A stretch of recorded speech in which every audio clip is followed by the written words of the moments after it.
Hello and welcome to another edition of Power the Pen. I am LaWanna Bradford with the Bradford Group as well as the Bradford Group Consulting, and I am so excited to be with you again this Sunday as we explore another author and her book. And today we have none other than Mary Ellen Ciganovich, who is going to come, and we're going to dig into her latest release called Truth Lives. And for those of you who are joining us for the very first time, what Power of the Pen is designed to do, it's a platform to elevate the voices of women, the written and spoken word. And these are books written by women, but they're also books that may have been written by men, but have an impact on women. And so we're going to have a conversation, explore what motivated Mary Ellen in writing this book. How can we be influenced, impacted, improved by this book, especially now because it is Mental Health Awareness Month. And I think this topic and this book and this guest is very timely. So let me bring Mary Ellen up right now. How's it going, Mary Ellen? Hi, LaWanna. Thank you so much for having me. Hello to everybody watching and listening. Thank you so much.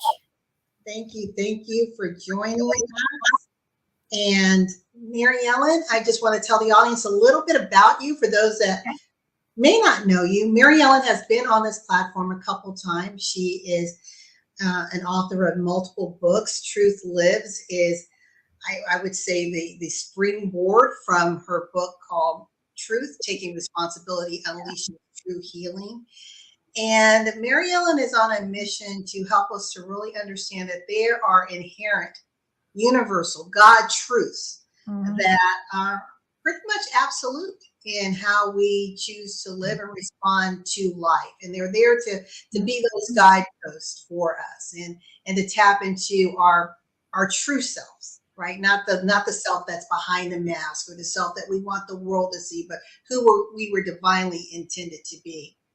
She's also a former educator. She taught middle school. She's a mother. She's a wife, and she wears so many hats. This woman is amazing. She's a podcast host. There we go. She is a podcast host, and where she speaks on Truth Lives, and she's also part of Conversations Media Group, where she partners with Cyrus Webb in helping to, again, expand the message of taking responsibility unleashes true healing, the truths of the day. All of these amazing, rich messages that we're going to dig into right now. So again, welcome. Well, thank you. I am so blessed and so humbled by that wonderful introduction. Thank you. Well, Mary Ellen, let's kind of just go back a little bit, because you have a very interesting journey, and you've been very open to share about your upbringing. You classified it as dysfunctional, which all of us can kind of relate to. We have a little bit of dysfunction in our families. Yeah. But you also have experience of not only being a working mother, but you found yourself soon divorced. You've been now remarried to a wonderful man for many years, but you also have your own physical battles, your health battles that you're dealing with, and I think you're living triumphantly in spite of. And so, what was it? At what point in your journey did you realize there's a message that I need to get out? And it started first with your book, Truth, Taking Responsibility Unleashes True Healing. And then it expanded into this latest compilation of Truth Lives. Let's see. Well, when God speaks to all of us all the time. The problem is a lot of us don't hear him because we're speaking too much, or we're keeping ourselves too busy, or we're watching TV or news media or whatever. And when you're quiet with yourself, you can hear what God's saying to you. And God started giving me these truths, like you're never upset for the reason you think. You're always only upset with yourself, what you focus on. And he kept telling me these little vignettes that I put into a book a long time ago called Healing Words, Life Lessons to Inspire. And these were messages on everything from awareness to love, to fear, to faith, unconditional love, teaching people to get out of expectations, motives, and judgments. So I put that and I said, okay. And then in order to get that book out, I went into the truths of the day. And these aren't, people misuse the word truth in our society. When people usually say the word truth, they're talking about a fact or an opinion. The truths that I write about, the truths that I attempt to give to people so they can hear them, so they can change their thinking, so they can live a peaceful, powerful life, are truths that will never change. They are God-given truths. They are based on Christian principles. Yes, I am Christian. I was raised in the Catholic Church, and then I was Methodist. I've been through a few churches. And then I began to study spirituality, although the good side of spirituality, there is a dark side, at the Atlanta Awareness Center. And that's where I really woke up to myself. And when I became aware of what my thoughts were going through my head, how I was creating the life that I didn't want instead of the life that I did want, that's when I began to say, wow, these need to get out to people. I need to do these. And I started in my middle school classrooms with a Vitamind, and that was a vitamin for your mind. And I would put it on the board, and the kids just wouldn't write it down. We would talk about it. I said, what do you think this means? And they could agree or disagree. It didn't matter. I just wanted to get their thought processes going. So through all this journey came, which is now actually my third book, Truth Lives, and I have 2 more to go in this series that will make a set of 3 books to give people a truth again for an entire year. That's amazing. And, like you said, when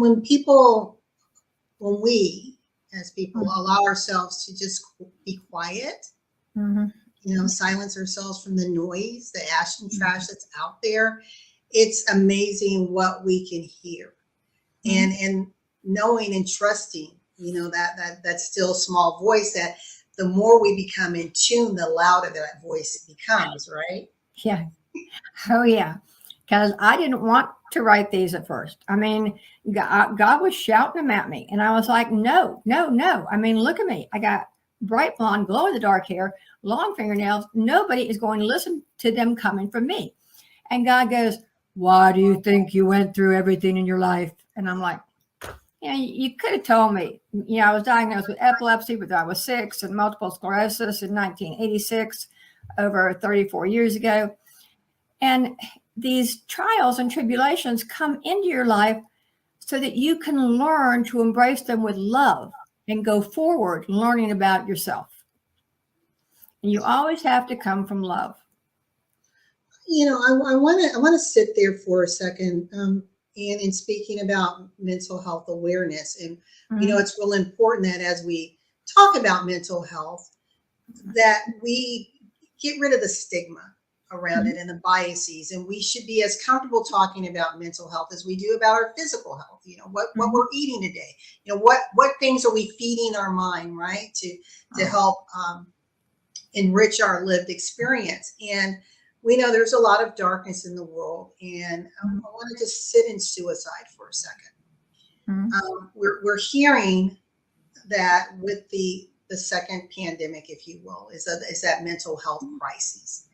And suicide is on the rise in all age groups. We just recently lost Naomi Judd to suicide, who was a longtime advocate for mental wealth, it is mental wealth and mental wellness. And I want to ask you this question. And you mentioned your life's challenges. And for many people, they would say, that's it. I just can't, life isn't worth living anymore. But there was something in you that said, I'm not going to give up. I'm not going to be defined by this, by, the limitations that my body's having at this moment. What tools do you think your book can provide to someone who is in that dark space, who may have received that diagnosis that they didn't want to hear, or or maybe found themselves, abandoned, and now they're alone. Now they're that single mom. How can they use this book to help them start to see the light, to start living and embracing that love walk that you're talking about? Well, the most powerful tools that any of my books will give to you is hope and awareness of yourself. How, no matter what you're going through, and mental health is something that has been a struggle for me all my life, because at the age of 6, I was diagnosed with epilepsy. Now, that was 1958 because I was born in 52. And back in 1958, there were blue laws which are laws that aren't followed, that you couldn't get married or couldn't have kids. So my mother used to tell me all the time, you can't get married, you can't have kids. This is horrible. What you have, don't tell anybody. At least you don't look like it. What am I supposed to look like? I don't know. I know what she was talking about. So I always felt like I had this little black spot on me that I had to overcome. And in going through that, and I went to college, I joined a sorority, and my sorority sisters were like, well, so what? You're fine. And I was like, what do you mean I'm fine? So any of my books, you can open to any page and you can learn something about yourself to give you hope to continue through any trial or tribulation that you're going through. And there's also information there, if you're going through a really dark spot, connect with me. Allow me to assist you through that. I will be more than happy to help anyone, because I've been there. I've been there several times, and I know what it's like. I know what it's like to go, what's the point? Why do I do all this hard work? And there are still times in my life now, I'm like, and God keeps talking to me and keeps talking to me. And you have to connect with that higher power. You have to continue to have hope. Hope is such a fragile, delicate, yet beautiful, beautiful flower that we have to give each other. I love the fact that, to those that are listening, we're here with Mary Ellen Ciganovich talking about her book, Truth Lives. And as an author, she's coming from a place of relevance and lived experience. Mm-hmm. And through her relationship with God, she was allowed to be this vessel, to give us a path to navigate and find our hope in our life's journey. And I want to encourage any of you that are watching that feel like, you just don't understand LaWanna and Mary Ellen. You don't know what I'm going through. Hmm. Well, both of us have received not the most favorable diagnosis. As she mentioned, epilepsy and MS. With me, I'm still battling the cancer diagnosis. So we get the bad news. Hmm. We get what it's like to be divorced. And there's so much more. But being able to find the hope and the joy in the living is being able to embrace the gift that God has really given us, which is life, right? I want to read something from your book. It's actually how you open it up. And I when I read it, I smiled because I thought, oh, she's starting off very challenging right now. You said, are you asleep or awake? All of us think we are awake. All of us think we sleep only at night. I propose a theory many people, if not most people, live their life asleep. They are asleep to truth about themselves, yet they can see it so clearly in other people. They struggle through life going from one problem to the next as they tell themselves, I can't help it, or it's not my fault, they made me do it. Mm-hmm. I mean, right there, I thought, okay, this could be a book in of itself. Yeah. Right. It's so easy to blame. It's so easy to not take accountability and responsibility. What do you want to say to someone who has repressed something that they went through, maybe from childhood? It's buried so deep they don't know it's there, but it's causing them to react and respond in a way that's not healthy for them, but they don't really understand why. They may be so angry or always sad or experiencing depression or anxiety, but it has deep roots from childhood. Well, they need to go back to that experience, okay?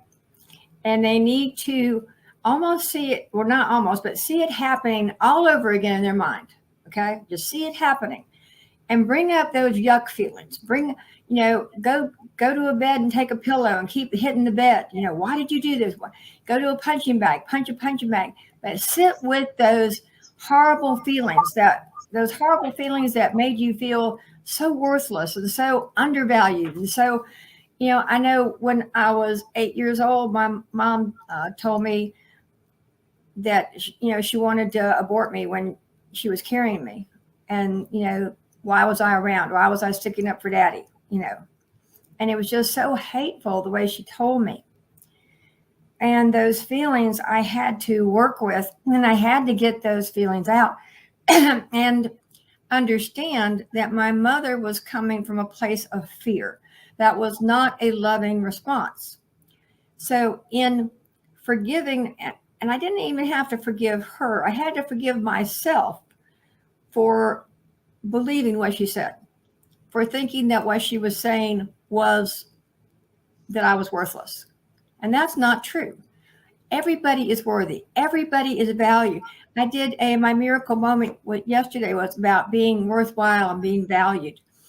And it's so important. I mean, like I said, I've struggled with mental health all my life. And when I went to college, I finally ended up going to a psychiatrist at the University of Georgia.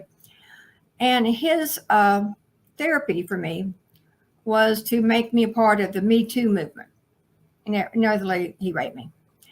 And I went back and I said, I can't go back to him. I don't want to go back to him. And nobody would believe me because he was this top ranked psychiatrist at the University of Georgia, and nobody would believe me. So they pushed me back, and I didn't want to go back. So I did try suicide. And I was fortunate because I survived. I went to a darkened place. I'll never forget it. I went to a dark, cold place. And then I remember seeing that bright white light doorway. And then I remember floating up to it. And I remember the Christ-like figure coming to the doorway. And he said, all he said was, or the energy force said, was what I had done was very wrong. And I had a lot of good to do yet. And then there was a door slamming, and I was in ICU, and I'd been in a coma for 3 days. And I was like, whoa.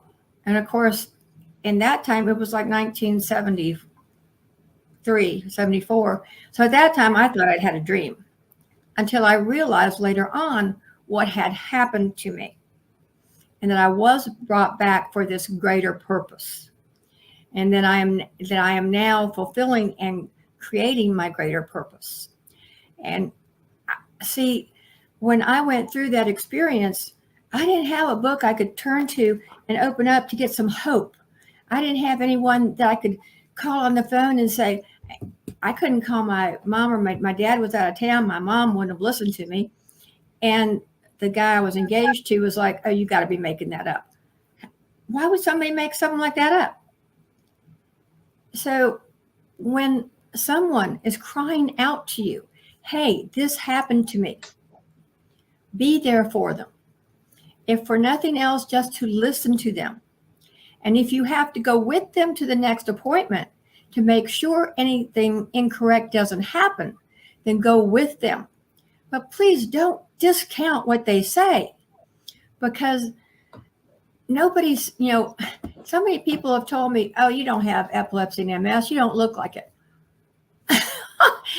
I would have to be really psycho to say things like that and not have it. I mean, and it hurts. It really does hurt sometimes that you don't get the support from other people. That's why the group like Celebrate You, Women Embracing Wellness, has given me so much support and so much strength, and I appreciate that.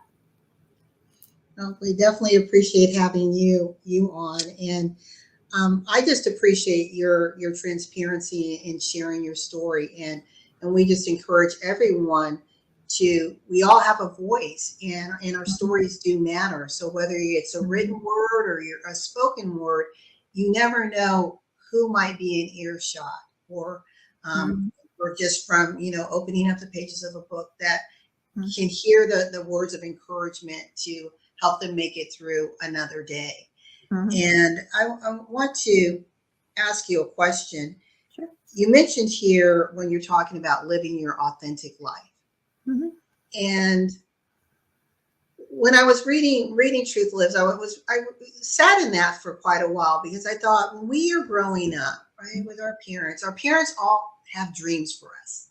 And so they start impressing those dreams on us, what they think we should be, what they think we should do.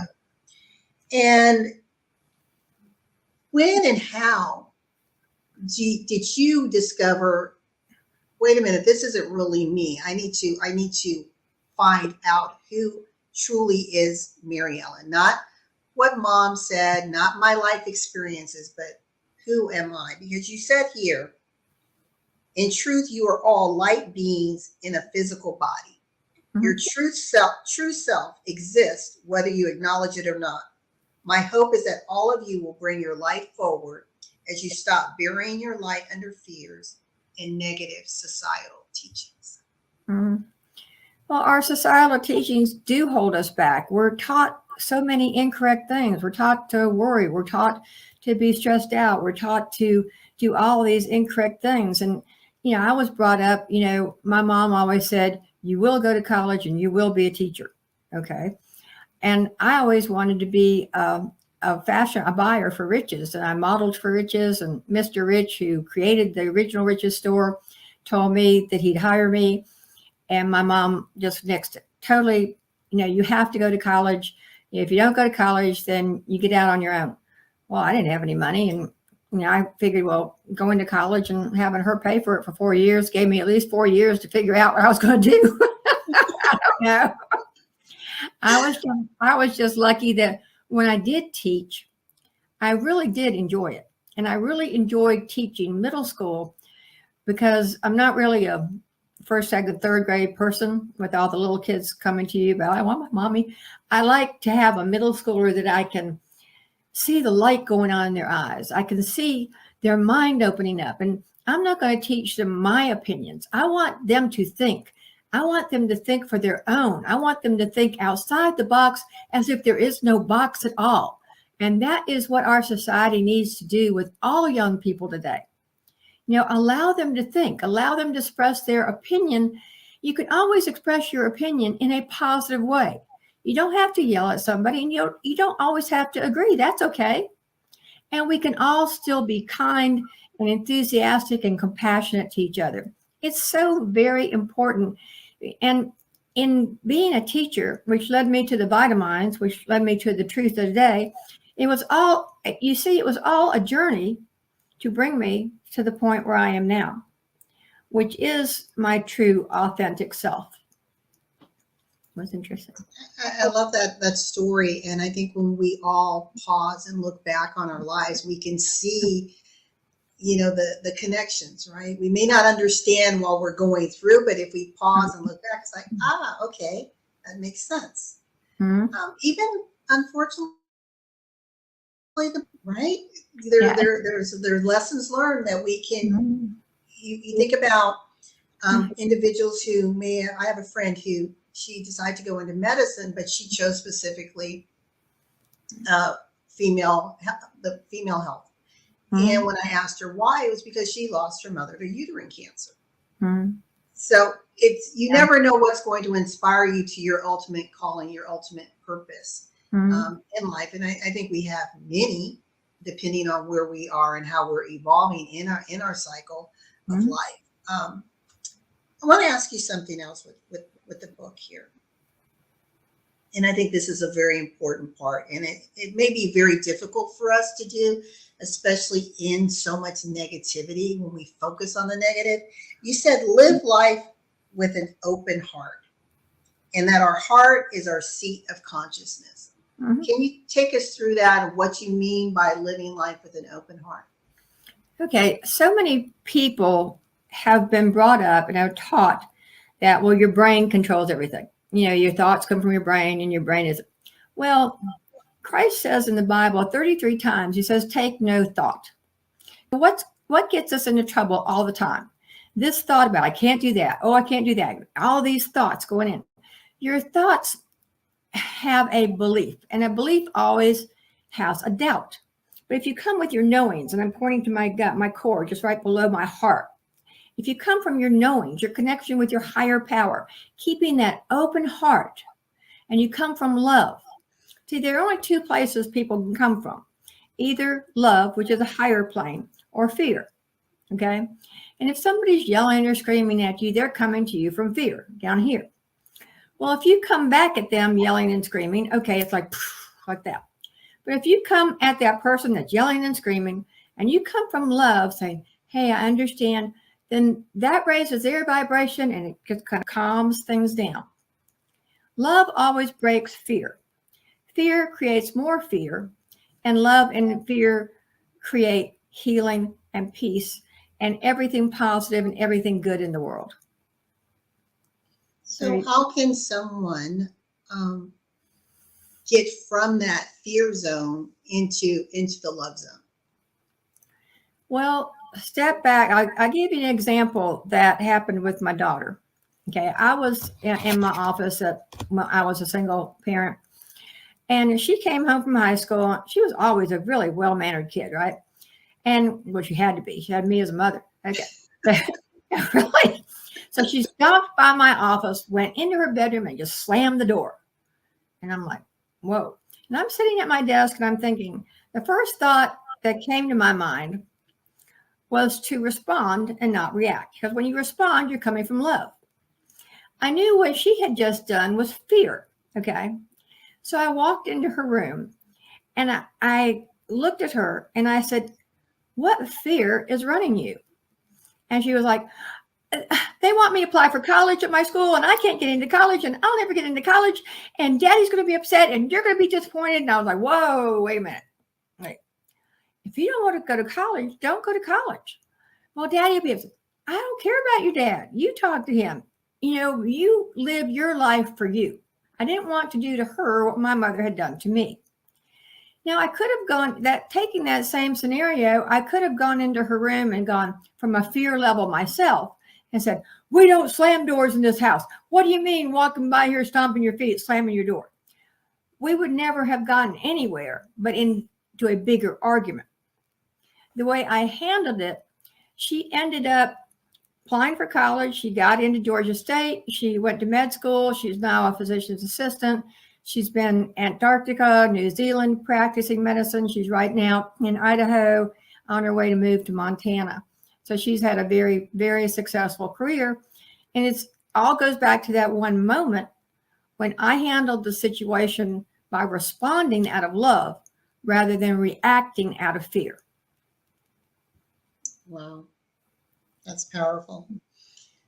Well, Mary Ellen, can you believe it? We're almost out of time. I'm going to take myself down because I want to give you a chance to talk a little bit to the audience, tell them how they can connect with you and your services. And definitely you can get Truth Lives on Amazon.com along with her other books as well. Okay. Okay. Hi, I'm Mary Ellen Ciganovich, which you just heard a great interview with my dear friend, LaWanna Bradford. I am so excited about teaching you and sharing you these messages of truth, which are messages of love and messages of hope, so that we can teach each other and uplift each other and go on to make our world such a much better, powerful, peaceful. And what if we all came from love? What if we had no motives, no judgments, no expectations? And what, in being prejudiced against someone, you're being prejudiced against yourself. Why would you do that? Always come from love. Always respond, don't react. You can connect with me through askmaryellen.com. That's ASK, maryellen.com. And you can go to my Miracles with Mary Ellen podcast or Mary Ellen's Miracle Moments. All kinds of things on my website at askmaryellen.com. And I have blessings and love and gratitude for all of you out there. Have a wonderful life and spread love and respond, don't react. Thank you so much, Mary Ellen. So to our listening audience, you heard it here, Mary Ellen Ciganovich with her amazing book, Truth Lives. She has other books. Check out all of them. They are truly a blessing. I know the one book that I often talk about, which is Truth, Taking Responsibility, Unleashes True Healing. As I've shared with Mary Ellen before, I have my Bible and I have Truth, Truth. And it's just been a blessing to me. And I appreciate that you were just willing to allow yourself to be open, as you mentioned, having that open heart so that you could be used divinely by God to inspire, enrich, and give hope to so many around the world when hope is truly, truly needed at this point in time. And I encourage you to reach out to her on askmaryellen.com. Check out her podcast, Miracles with Mary Ellen. Follow her on Facebook, all things social media. You won't regret the time. And she also mentioned during our show that if you need some assistance, if you need someone to help you through that dark space, Call me. please, please, please reach out. She understands where you are, and what sometimes you need is just another ear, a hand letting you know that you're not alone and that it's okay, and just stay in the moment. And I love what you said, Mary Ellen, is embracing our feelings. Yep. Right? Just Yep. the worst thing is to pretend like they're not there. Yeah. But just embrace our feelings. Mary Ellen, do you have anything upcoming? I know you mentioned that you have another book in the series. Yes, I have 2 more in the series of Truth Lives that I have titles for, and I'm going to put together. I have them outlined, but since I had pneumonia for about 6 weeks, they haven't gotten onto the computer yet. So I think I will probably start on Monday with the second one. And it won't take me long, but they'll be out there. Well, congratulations on all that you're doing with your writing, and I just enjoy all that you're doing within the community, within the world. One of the things I was thinking about, Mary Ellen, is we definitely don't like the fact that we're still in this pandemic state, but I think about unique voices like yours, and because of the pandemic, going from the live environments to the virtual platform has enabled you to just reach tens of thousands of people around the world in different communities and countries. And just within our Celebrate You community, over 20 countries are within the sound of your voice. So I just think it's pretty powerful and pretty profound how God is weaving and getting the messages of truth out there for all of us to be reminded that there is a better way, right? And it's the love way, not the fear way. Yeah, God is trying to wake everyone up to be aware of themselves so they can quit blaming everyone else. Always look inside yourself first, no matter the diagnosis or any kind of issue. You always turn it back into yourself and say, how can I embrace this with love? What do I need to learn from this? And you learn it and let go. Love it. Love it. Well, Mary Ellen, thank you so very much for joining me. I can't wait to have you back when you release your other 2 books. And to our listening audience, thank you for joining us for another edition of Power the Pen. We encourage you to tap into your voice, be bold, be expressive. As Mary Ellen said, walk in love, not in fear. And don't be afraid to share your story. You never know who needs to hear your message of hope and encouragement. You can make a difference. You do matter. Until next time, goodbye, everyone. Bye.